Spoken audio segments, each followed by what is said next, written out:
is Khloe Kardashian, the youngest of the Kardashian sisters, who has always been compared to the two sisters who are older than her. In 2007, when Keeping Up with the Kardashians first came out, Khloe was thrust into the spotlight and constantly bullied because of her weight. They dubbed her as the fat sister, which completely deterred her self-image and made her feel like she didn't have much self-worth. After years of this abuse, she decided to take matters into her own hands and lost a drastic amount of weight, 40 pounds. This is how she looks now. Women were fascinated all over the country about how she went from this point to this point so quickly. They wanted to believe that they could look like her too because she was relatable to them. When talking about her revenge body, she listed 3 things that she did.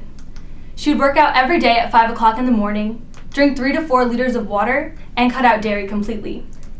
And she had a personal Hollywood trainer who helped her through this process.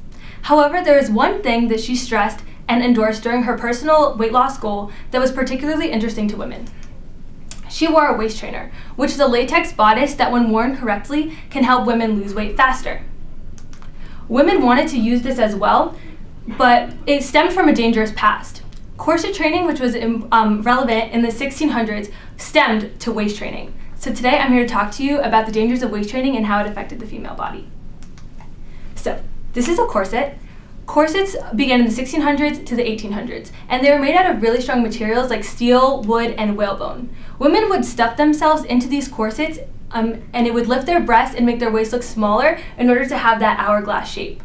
They stuffed their bodies into these corsets in order to fit society's beauty standards and to impress men, because men believed that if women had larger hips, then they were more able to bear children and they were a more suitable wife. So, I want you guys to imagine a scenario so I could tell you how corsets felt on a woman. So imagine all the daily tasks that you have to do. You have to cook, clean, take care of your kids, work. Now I want you to imagine that with 4 tires on top of you. A corset can put 85 pounds of pressure on a woman's body, which is equivalent to 4 tires. I want you guys to look at this picture closely. The woman on the left has a body that has never been touched by a corset, and the woman on the right's body has been completely altered because of the corset. Her ribs are inverted inward, her stomach is pushed downwards, and her small and large intestine are put into this large jumbled mess, which make them completely inactive. So things like indigestion, abdominal pain, and acid reflux became a really huge problem for these women. This also affected their breathing. When a person breathes, their diaphragm expands and their abdomen flares out. However, corsets made this kind of impossible. So they didn't have enough oxygen and air to breathe, so fainting became something that happened quite often for these women, which is why they had things like fainting couches and why pictures like these have come about.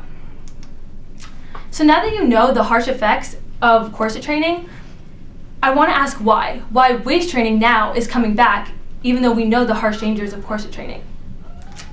I think this is because women want to feel like they are beautiful. They want to have that hourglass shape just like a Kardashian or just like a Barbie doll. However, I'm here to stress today that that's not the case. You do not need to have an hourglass shape in order to be considered beautiful by people around you. We need to start thinking more deeply about what we feel intrinsically is beautiful and not what other people deem as such. I'm here to stress today that women of all shapes are beautiful no matter what, whether you have an hourglass, circle, pear, triangle, or inverted triangle. So thank you guys.